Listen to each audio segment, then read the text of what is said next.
Hi, everybody. This is Robert, and welcome to today's show.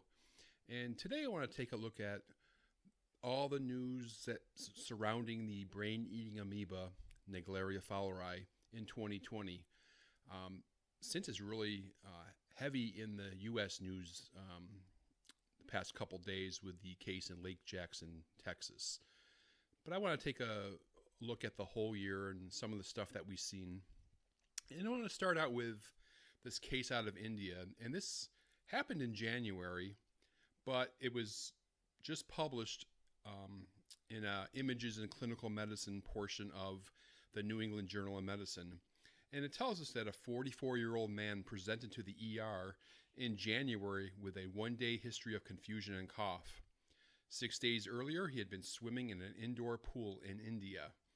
At presentation, he had a body temp of 39.8 degrees Celsius and a high heart rate.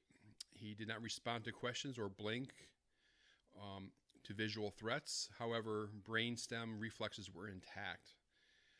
He withdrew both arms and both legs from painful stimuli. They did a lumbar puncture and showed purulent fluid. Let's see. He was put on empirical antibiotics for bacterial meningitis, which they thought he had. It did not solve the problem. His mental status did not improve. They did a wet mount preparation of a CSF using right Giemsa stain, and it revealed Naegleria fowleri trophozoites, which was confirmed soon after with PCR. So this disease, which is essentially universally fatal, he was treated with a variety of drugs to include amphotericin, rifampin, and miltefosine.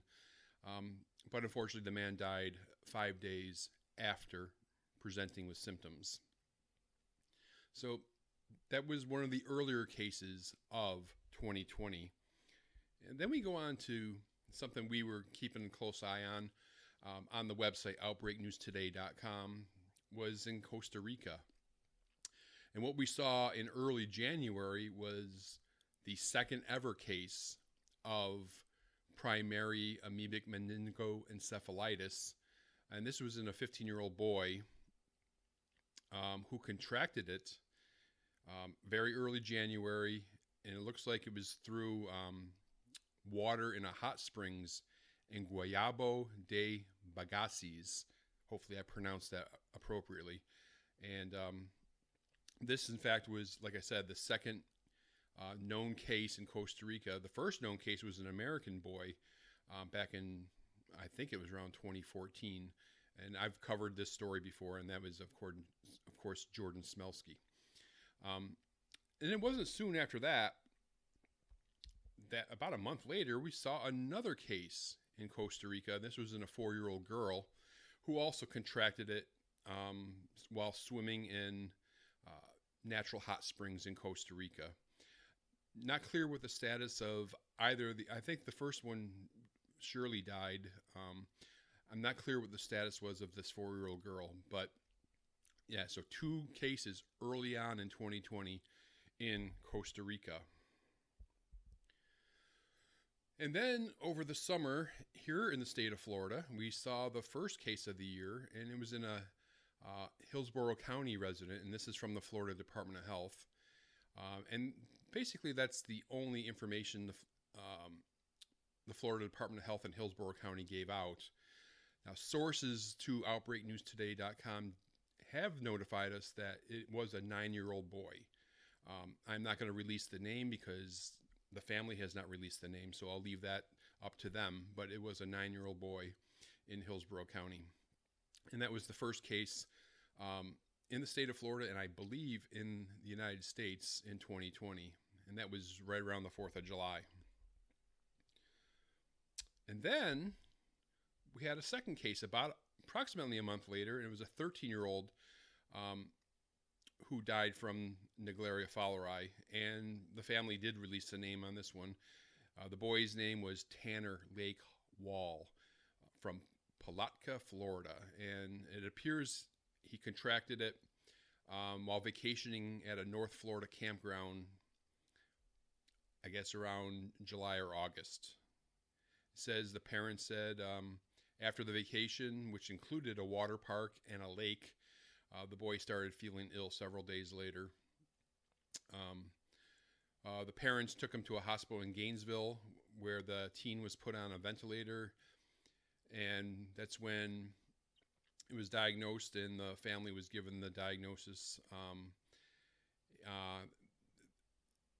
Young Tanner was taken off life support around August 2nd after showing no brain activity. So that was the second case of in Florida in 2020. One from Hillsborough County and one apparently contracted up in North Florida. And then a more recent case, and this is out of the state of Texas, right? Florida and Texas are the two states which have by far the most Naegleria fowleri cases. Between the two of them, they account for at least half of all the cases seen in this country since 1962. And this was a 6-year-old Houston area boy, I should say, who died from the amoeba. And we also have a name here. It was Josiah McIntyre. And let's see if they got any details in this story. And it doesn't look like all we do know is he did present to the hospital with vomiting and fever, and they thought it was just a viral infection. And symptoms got worse, and he did eventually succumb to the parasite. Let's see if we got any more details here. No, pretty much everything I said. So, and this was, here in the state of Florida, I didn't hear about this till very recently, so it never became a national story. But now it is becoming a national story. And on Saturday, the city of Lake Jackson, which is part of the Houston, Texas area, issued a news release saying that on September 8th, the city of Lake Jackson was contacted by Brazoria County Health Department about a 6-year-old boy, Josiah, that was hospitalized due to a rare and often fatal brain-eating amoeba. After his diagnosis, the family had indicated 2 possible water sources where he could have been exposed to the amoeba. One was the Lake Jackson Civic Center splash pad, and the other being a hose right at the child's home. So what happened is city officials found a private lab to test the water, and they took a 5-gallon water sample from the splash pad, sent it off. It came back as negative for Naegleria fowleri on September 14th. And these results were shared with the county health department, and then the CDC got involved, and they coordinated more intensive testing on the splash pad. And samples were collected about a week later. And just on Friday, the results of the CDC's preliminary test came back as positive on 3 samples for the brain-eating amoeba. 3 of the 11 samples collected tested preliminarily positive. 1 was from a dead-end fire hydrant in downtown, which was the closest dead end to the splash pad location. 1 positive was from the splash pad storage tank. And the 3rd one was from the 6-year-old boy's home hose bib. These were tested differently than what the private lab did. It was by a filtration collection method, which apparently uses larger quantities. Other methods, they say, were swab, tubing, and grab collections. And they also note that there was chlorine detected in all the positive samples. And it looks like all of them except for the splash pad storage tank had the state requirements for residual chlorine.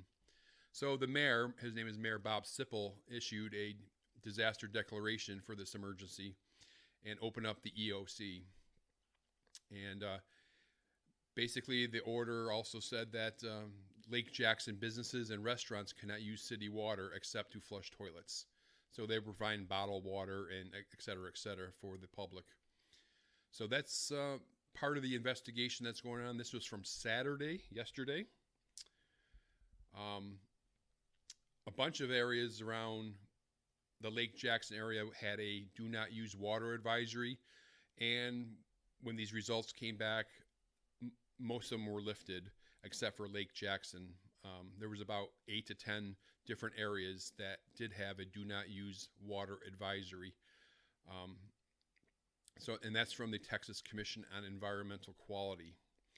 So this is still an active case going on. We're still trying to figure out the exact location where the child picked up the parasite. And in Lake Jackson, Texas, they are on a do not use water advisory. And let me go ahead and close out this video with Pakistan. Of course, Pakistan over the recent several years has kind of been while the U.S. sees between 0 and, several, 3, 4, 5 cases a year. Pakistan's been seeing like a dozen a year for the past several years. And this is out of the Lancet Infectious Diseases. This was back in the beginning of the year. And they talk about this amoeba is an emerging problem in Karachi, which is a major metropolitan city and coastal site of Pakistan. The first case of PAM, that's primary amoebic meningoencephalitis, was reported in 2008. And up until October 2019, 146 cases have been reported from Karachi alone. In only a decade, the number of PAM cases in Pakistan exceeded those reported in the U.S. in a half a century. They say that the highest number of PAM cases in the USA are reported in children younger than 14, but in Pakistan, most cases are reported in adults 26 to 45. So they're suggesting the possibility of a genetically unique strain in Pakistan. They say that most of the cases of PAM in Pakistan occur in the summer before the monsoon season. And a lot of the cases, well, in fact, all of them were in Muslim people. And only 2 of these many, many cases had a history of recreational water activity. So they're surmising that the Naegleria fowleri exist in the domestic water supply, and that these infections, well over, maybe 140, are linked to ablution, which is a nasal rinsing that's part of the Islamic tradition. It says these findings suggest that Naegleria fowleri strain present in Pakistan has developed resistance to saline environments, or that it is different from strains reported in the rest of the world. They say there are 20 strains of Naegleria, but only Naegleria fowleri is pathogenic in humans. Owing to the fact that Naegleria fowleri has unknown and possibly multifactorial mechanisms of pathogenesis, a deep insight into its genetic background can unveil the reason for severe and rapidly fatal disease. But basically, as they try to figure out this information with the genetics of Naegleria fowleri, it's most important to acknowledge that you have to educate the public concerning warm, fresh water and the risk for this parasite. You contract it not by swallowing, but by it rushing up your nose. And in the case of Pakistan, where they do the nasal rinsing or ablution, it stresses the importance of using boiled water or sterile water or something like that for this tradition. Anyway, so that's what's going on with Naegleria fowleri so far in 2020. I may have missed some things that I never just saw, but this is about as comprehensive as you can get right now for this already crazy year. So I hope you enjoyed this video, and I encourage you to subscribe to the channel, Please share it with your friends. That's how we get known. That's how we get these words out. And I'll see you next time on Outbreak News TV.